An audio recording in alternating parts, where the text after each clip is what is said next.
Okay, thanks very much, Richard. It's great to see so many people out there. I don't mind if you have a drink or two. I might have a sip myself as I go through. It's good to see so many people here. I think people are really passionate about what's happening in our country at the moment. And let's face it, everyone on our side of politics, everyone from the progressive cause has got a very big fight on their hands. And that, I think, goes to the very core, not just of this year's budget or last year's budget or the Audit Commission, but goes to the core of a bigger debate that's happening internationally right now. The preeminent issue, I think, of our generation is the growing concentration of income and wealth in the global economy and across developed economies and developing economies as well. This is the central and preeminent political, economic and social issue of our age. And I'll talk a little bit about that after I've talked about the budget, because when you look at this budget, and you look at this budget combined with last budget, and you look at both budgets combined with the Audit Commission, what you've actually got here, and I was saying this to Richard earlier, is a combination of John Hewson's fight back of 1993 and work choices of a few years ago, all rolled into one. And what you see when you amalgamate the series of very dramatic changes in these budgets and recommendations from the Audit Commission is a classic recipe for trickle-down economics.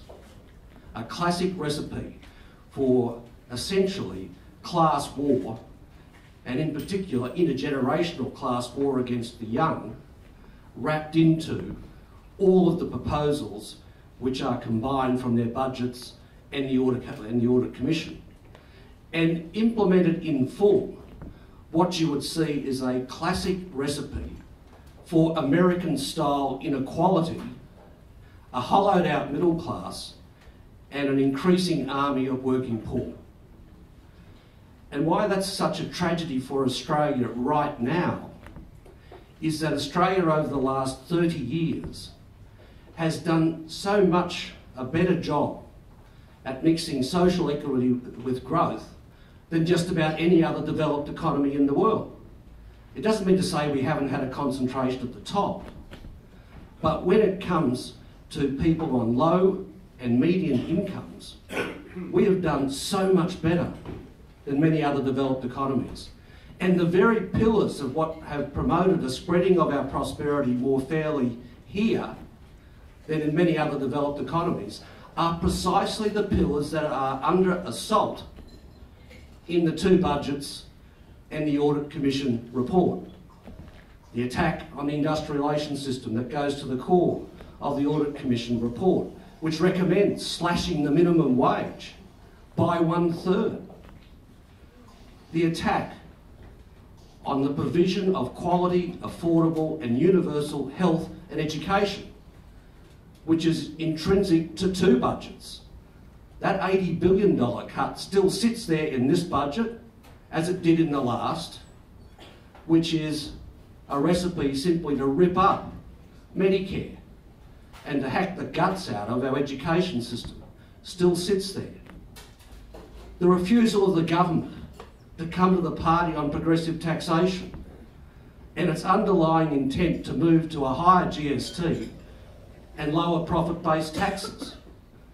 All of these things, as well as ripping up the transfer payment system, all of these things are classic trickle-down economics. And in the last 2 years, I've been a member of an international commission set up by the Centre for American Progress, chaired by Larry Summers and Ed Balls, and produced a report in January this year. And basically, while America and progressives in the UK are all arguing for a change of policy direction in their economies to move towards a sort of model that we've had in this country, while we here at home decide we're going to dismantle that model and go down the American road. It is entirely ridiculous to think that the failed model or economic model of trickle-down economics of the last 30 years is now going to be imposed on this country that's done the best without it. So that's really the backdrop to the two budgets.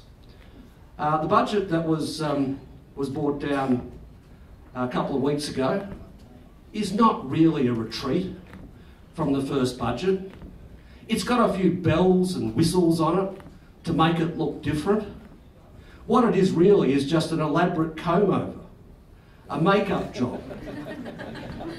Morris Newman here? Anyway, it is an attempt basically to put a bit of makeup on the stench of unfairness that came out of their first budget. You know, the proposal, for example, to hack into indexation of pensions, the all-out attack on young people receiving unemployment benefits, $100,000 university degrees, the attack on family payments, which still lies in this budget. All of these are largely still there, but they're trying to exit a bit, they're trying to say it's fair, they're trying to use the word fair.